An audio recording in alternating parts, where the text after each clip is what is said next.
Eduardo cresceu em uma vila operária no interior de Minas Gerais, filho de um pedreiro e uma costureira. Desde pequeno, sabia que sua vida seria marcada pela luta. Ainda criança, enquanto outras crianças brincavam na rua, ele ajudava a mãe com agulha e linha ou carregava sacos de cimento com o pai. O suor escorrendo pela testa ainda nem combinava com seu rosto infantil, mas já anunciava que aquele menino jamais teria uma vida fácil. Relatos de vida. Na adolescência, Eduardo estudava à noite e trabalhava durante o dia em uma fábrica de tecidos. Apesar das dificuldades, carregava um brilho nos olhos que misturava humildade com esperança. Ele acreditava que, de alguma forma, poderia mudar de vida. E sua ferramenta mais poderosa era o conhecimento. Lia tudo que caía em suas mãos. Livros velhos, jornais, revistas descartadas. Aos 19 anos, conseguiu uma bolsa parcial para cursar administração em uma universidade particular. Passava fome, mas não desistia.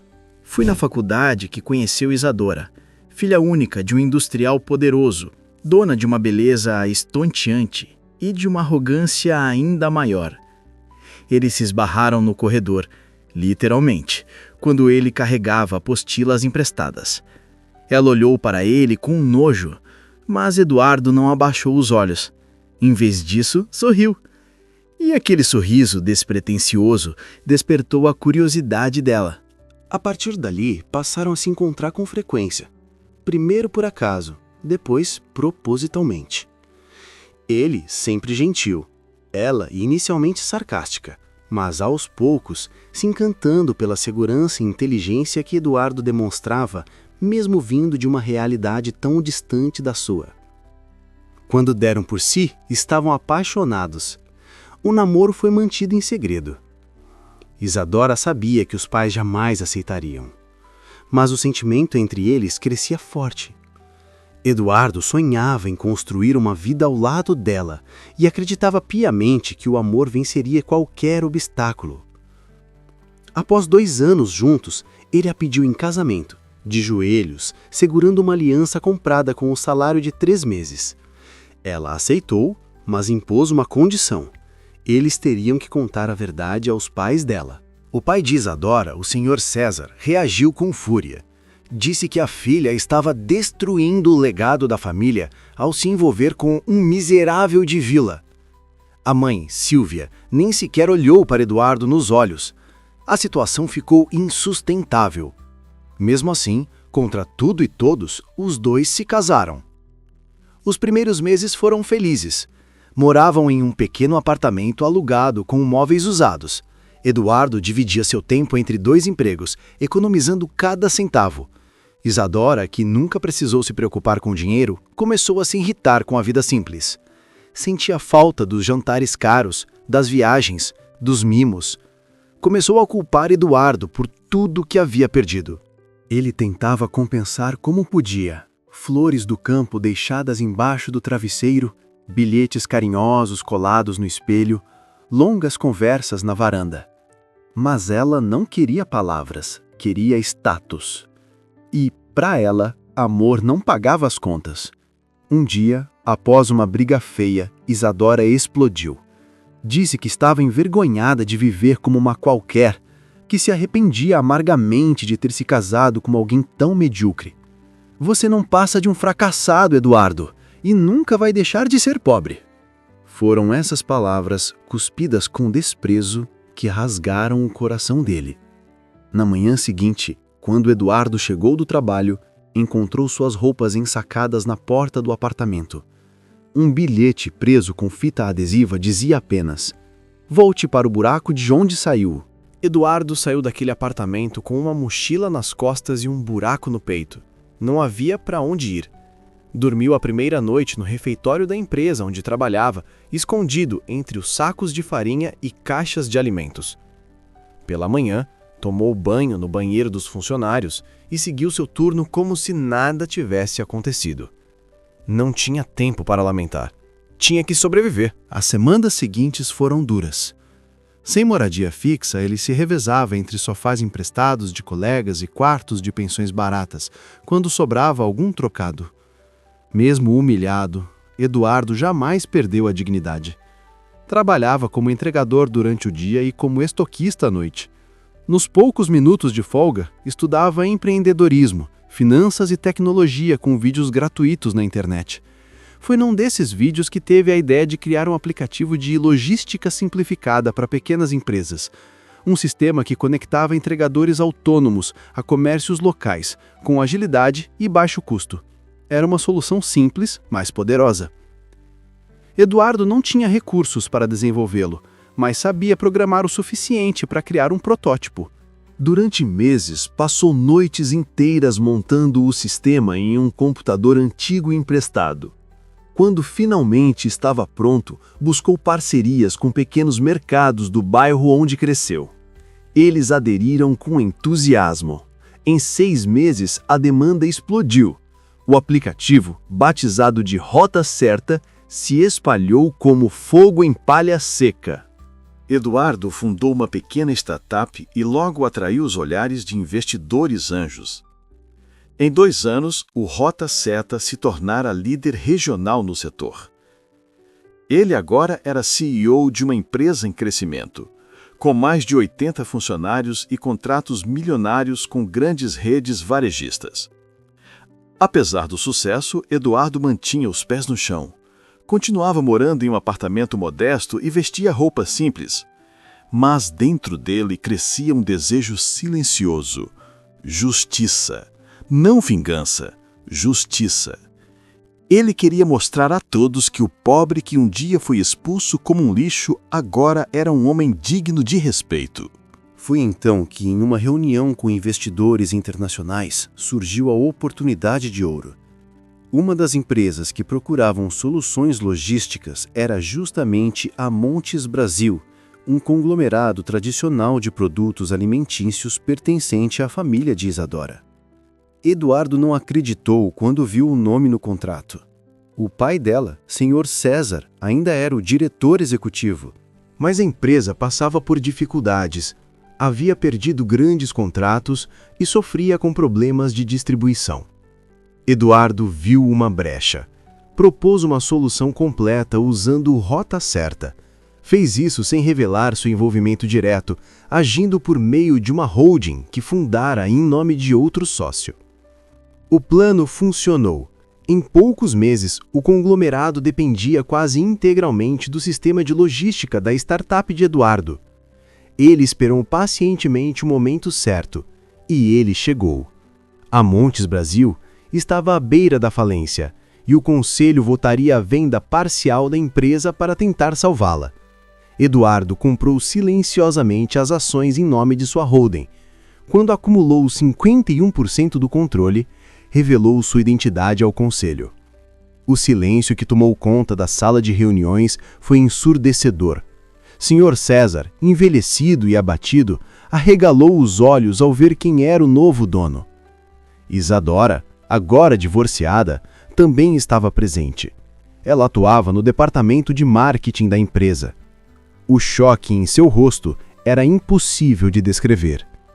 Ela não disse uma palavra, mas os olhos, cheios de orgulho ferido e arrependimento, falavam por si. Eduardo permaneceu em silêncio por longos segundos na sala de reuniões. Seus olhos passearam por cada rosto ali presente, especialmente pelo de Isadora. Não havia mais raiva em seu peito, apenas uma serenidade que vinha da certeza de que finalmente tudo estava no lugar. O garoto que um dia foi escorraçado como um indigno, agora era o dono da empresa que sustentava o sobrenome de quem o humilhou. Ao assumir o controle da Montes Brasil, Eduardo não fez alardes. Não demitiu ninguém de forma cruel, nem buscou vingança ativa. Pelo contrário, anunciou um plano de reestruturação que visava salvar a empresa e preservar os empregos. Mas deixou claro, a partir daquele dia, tudo mudaria. O Sr. César foi mantido como consultor, mas perdeu qualquer poder de decisão. Isadora foi transferida para uma filial no interior, longe das reuniões estratégicas. Alguns disseram que Eduardo estava sendo misericordioso. Outros viram aquilo como punição sutil, mas a verdade era mais complexa. Eduardo não queria ferir ninguém, só queria provar que era capaz. Por dentro, ele revivia todas as noites em claro, os dias em que passou fome, as roupas ensacadas jogadas na calçada. Cada contrato assinado era uma resposta silenciosa ao passado. Ele não desejava destruir ninguém, desejava construir algo maior que a dor que sentiu. Os meses se passaram e a Montes Brasil voltou a crescer sob sua liderança. Eduardo implementou uma gestão moderna, investiu em tecnologia e trouxe jovens talentos para o time. Ganhou respeito no mercado, foi capa de revistas de negócios e passou a ser chamado de fenômeno mineiro. A história de superação corria em segredo nos bastidores, mas ele jamais deu entrevistas contando o que viveu. Preferia que suas ações falassem por si. Um dia, durante uma visita de inspeção na antiga sede da empresa, Eduardo passou pelo corredor onde costumava esperar Isadora no início do namoro. A parede de mármore ainda estava lá, mas o tempo parecia ter apagado parte do brilho. Assim como ela, que agora, com expressão abatida, o observava de longe. Quando ele percebeu seu olhar, apenas assentiu com a cabeça, sem mágoas, sem superioridade. Isadora, porém, não conseguiu conter a curiosidade. Dias depois, ela pediu uma reunião. Eduardo aceitou. Sentaram-se frente a frente, como em outros tempos, mas agora o abismo entre eles não era só financeiro, era de valores. Ela tentou puxar assunto com lembranças do passado. Eduardo ouvia educadamente, mas sua expressão era neutra. Foi então que ela, tentando segurar a dignidade, perguntou se havia alguma chance de recomeçarem, agora que estavam em pé de igualdade. Eduardo quase sorriu, mas sua resposta foi firme. Isadora, o que me levou até aqui não foi vingança, foi amor próprio. E amor próprio não retrocede. Ela baixou os olhos, visivelmente impactada. Aquela rejeição doía mais do que qualquer humilhação que ela já havia sofrido. E, ironicamente, agora ela entendia como Eduardo se sentiu anos atrás. Naquela noite, ele saiu da empresa em silêncio. Caminhou até a praça central da cidade, onde costumava sentar-se para pensar nos momentos de desespero. Respirou fundo e olhou o céu. Sentia-se pleno. Finalmente, havia fechado o ciclo. Mas algo dentro dele dizia que essa história ainda não havia terminado. Nos meses seguintes à aquisição da Montes Brasil, Eduardo se dedicou integralmente à transformação da empresa. Seu foco era absoluto. Mas, por trás dos contratos e reuniões, um sentimento novo começava a florescer. Não era relacionado a Isadora, tampouco ao passado. Era uma vontade de algo diferente. Paz.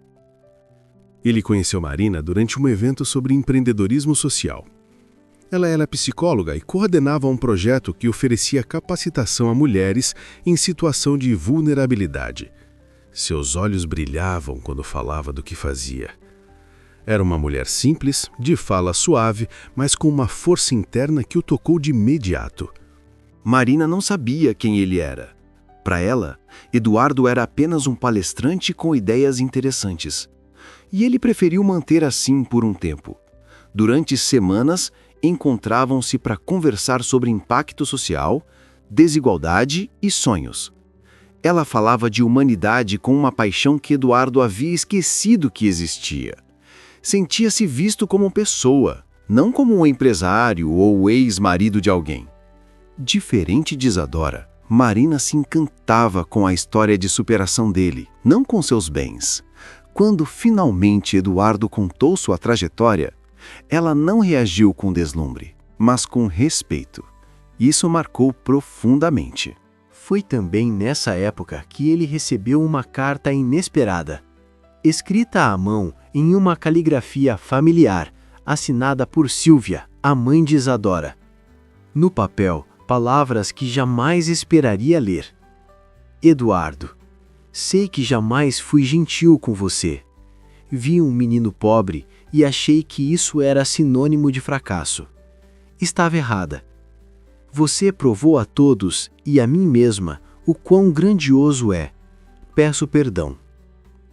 A carta o emocionou, mas não alterou seu curso. A ferida já havia cicatrizado e ele não queria reabrir capítulos encerrados. Enquanto isso, Isadora afundava em arrependimentos. Seus amigos da alta sociedade haviam se afastado após a decadência da família. Seu pai, mergulhado em depressão, evitava aparições públicas. E ela, sozinha, via pela internet as conquistas do homem que um dia desprezou. A cada entrevista que ele recusava, a cada ação social que patrocinava anonimamente, mais ela percebia o tamanho da alma que perdeu. Foi em uma tarde chuvosa que ela o viu novamente, por acaso. Eduardo estava em uma praça, distribuindo alimentos a moradores de rua junto com Marina e outros voluntários. Não havia câmeras nem repórteres, apenas gestos reais. Ele se ajoelhava para conversar com os homens sujos e esquecidos pela sociedade. Perguntava seus nomes, tocava suas mãos. Isadora observou à distância. Por um instante viu o mesmo sorriso que a encantou no corredor da faculdade. Mas agora ele não era mais dela. E nunca mais seria. Eduardo não a notou naquela tarde. Ou talvez tenha notado, mas optado por não reagir. Tinha outras prioridades. Sua alma estava focada em algo maior. Devolver à vida a generosidade que um dia lhe foi negada. Mas o destino, sempre imprevisível, ainda tinha mais uma peça a mover. O tempo passou e Eduardo consolidou sua posição como um dos empresários mais respeitados da região. Mas, mesmo com o sucesso e a serenidade que agora o cercavam, havia um capítulo de sua vida que insistia em bater a porta: a ruína completa da família de Isadora. Com o afastamento do Sr. César e as decisões erradas tomadas nos últimos anos, a fortuna dos Montes desintegrou-se como areia entre os dedos. O que antes era um império de influência agora era apenas uma sombra do passado. Isadora, após ser desligada da empresa por motivos administrativos, foi morar com a mãe em um pequeno apartamento alugado. O luxo desapareceu. O orgulho, não. Apesar de tudo, Eduardo não se alegrava com a queda deles. Pelo contrário, sentia um misto de compaixão e distância.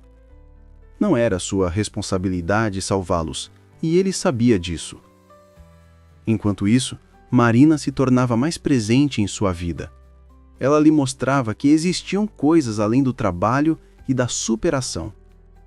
A arte de estar em paz, a leveza de um domingo no parque, o prazer de ajudar sem esperar retorno. Ela não cobrava respostas, não exigia promessas. Amava-o na medida certa, sem tentar curá-lo, sem querer mudá-lo. Foi Marina quem o incentivou a criar uma fundação com seu nome. A Fundação Eduardo Paiva nasceu com o objetivo de dar bolsas de estudo para jovens pobres que, como ele um dia, carregavam inteligência e esperança no bolso vazio. O projeto cresceu, alcançou notoriedade e passou a operar em várias cidades do Brasil.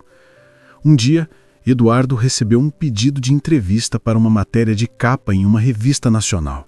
A jornalista insistia em detalhar sua história de ascensão, mas ele recusou os detalhes sensacionalistas. Preferia falar de propósito, não de revanche. No entanto, o artigo acabou mencionando sua origem humilde, o casamento desfeito com uma mulher rica e o retorno como dono da empresa do ex-sogro. A matéria viralizou. Na internet, todos comentavam o conto de fadas ao contrário: o pobre que venceu, a rica que caiu. As imagens de Eduardo ao lado de Marina encantavam, e muitos o exaltavam como símbolo de resiliência. Mas, para ele, a exposição trazia desconforto. Ele não queria ser ídolo, só queria ser útil. Isadora, por sua vez, leu cada linha da reportagem com lágrimas nos olhos. Tentou apagar a matéria do celular várias vezes, mas voltava a relê-la como quem tortura a própria alma. Foi então que, Em um impulso desesperado, escreveu uma longa mensagem para Eduardo. Pediu desculpas, assumiu os erros, contou sobre o estado do pai e mencionou que sua mãe estava doente. Não pediu ajuda diretamente, mas a mensagem exalava um pedido velado: não nos abandone. Eduardo ficou olhando para o texto por horas. Marina percebeu seu silêncio e, ao perguntar o motivo, ele apenas mostrou o celular. Ela leu a mensagem e, sem qualquer julgamento, disse algo que ele jamais esqueceria. A vida já te deu a chance de perdoar. Talvez agora seja a chance de libertar. Ele não respondeu à mensagem de imediato, mas começou a refletir. Ser forte não era se afastar do passado, era enfrentá-lo com compaixão. E então, Eduardo tomou uma decisão que surpreenderia até mesmo Marina. Na manhã seguinte, Eduardo ligou para um de seus advogados e marcou uma reunião especial na sede da fundação. Solicitou que Isadora, sua mãe Silvia e, se possível, o Sr. César estivessem presentes. Não explicou os motivos, apenas pediu que comparecessem. Eles aceitaram sem hesitar. Quando chegaram, foram conduzidos a uma sala de conferências modesta, com janelas grandes e iluminação suave. Marina estava presente, sentada discretamente ao fundo. Isadora entrou com passos hesitantes. O pai caminhava com dificuldade, apoiado em uma bengala. A mãe, de semblante cansado, segurava uma pequena bolsa com os documentos médicos que comprovavam a doença. Eduardo se levantou. Não estendeu a mão, mas cumprimentou todos com um aceno respeitoso. O clima era denso. As palavras pareciam pesar no ar. Foi então que ele falou, com voz serena. Eu li sua mensagem, Isadora. Pensei muito antes de responder. Não farei isso por texto. Prefiro que ouçam pessoalmente. Silêncio. Sei que o que vivemos no passado foi duro para todos. Ninguém saiu ileso. Mas a vida, para mim, deixou uma lição clara. A maior vitória não é vencer os outros, é vencer a si mesmo. Olhou para o Sr. César, que mantinha a cabeça baixa. Não guardo rancor. Guardei por um tempo, sim, mas não construí o que tenho hoje com ódio. Construí com fome de dignidade. E é com essa dignidade que venho fazer algo que talvez vocês não esperem. Ele abriu uma pasta e retirou alguns documentos. Estou transferindo, por meio da fundação, uma verba mensal vitalícia para o tratamento da Dona Silvia. Além disso, comprei o apartamento onde vocês vivem atualmente. A escritura será transferida para o nome da senhora, Dona Silvia, para que tenham paz e estabilidade. Isadora regalou os olhos. O Sr. César ergueu a cabeça pela primeira vez e murmurou um quase inaudível "obrigado". Mas Eduardo ainda não havia terminado. Isso não é caridade, é encerramento. Estou fechando o último elo que me prendia à dor. Desejo que vivam com dignidade e que o nome Montes, mesmo sem mais empresas ou ações, ainda represente algo de valor. O impacto foi profundo. Silvia começou a chorar, discretamente. O Sr. César assentiu, visivelmente emocionado. Isadora tentou dizer algo, mas a voz falhou. Marina apenas observava, com orgulho silencioso de quem sabia que aquele gesto era, na verdade, a consagração da verdadeira vitória. Quando a reunião terminou, Eduardo os acompanhou até a porta. Apertou a mão de cada um, inclusive de Isadora. Foi um gesto curto, sem apego, mas cheio de significado. Do lado de fora, uma chuva fina começava a cair. Eduardo e Marina permaneceram observando os três se afastarem. "Você é um homem livre agora", disse ela, tocando suavemente sua mão. Ele assentiu. Livre e pronto para começar a vida de verdade. Naquela noite, Marina cozinhou o prato favorito dele. Sentaram-se na varanda, em silêncio, observando a cidade. Nenhum deles disse nada. Não precisavam. Às vezes, o silêncio é o som mais alto da paz. Mas o destino, como sempre, ainda preparava uma última surpresa. 2 anos haviam se passado desde aquela última reunião. A vida de Eduardo estava em outro ritmo. Ele e Marina se casaram em uma cerimônia simples, cercada por amigos, crianças beneficiadas pela fundação e funcionários da empresa. Não havia luxo, mas havia luz, um tipo de brilho que vinha de dentro e não podia ser comprado. Marina engravidou e deu à luz a uma menina que recebeu o nome de Esperança. Eduardo, ao segurar a filha pela primeira vez, entendeu o que era recomeçar verdadeiramente. Nada do que conquistara até aquele momento, nem empresas, nem prêmios, nem aplausos, se comparava àquele pequeno ser em seus braços. A fundação crescia mais a cada mês.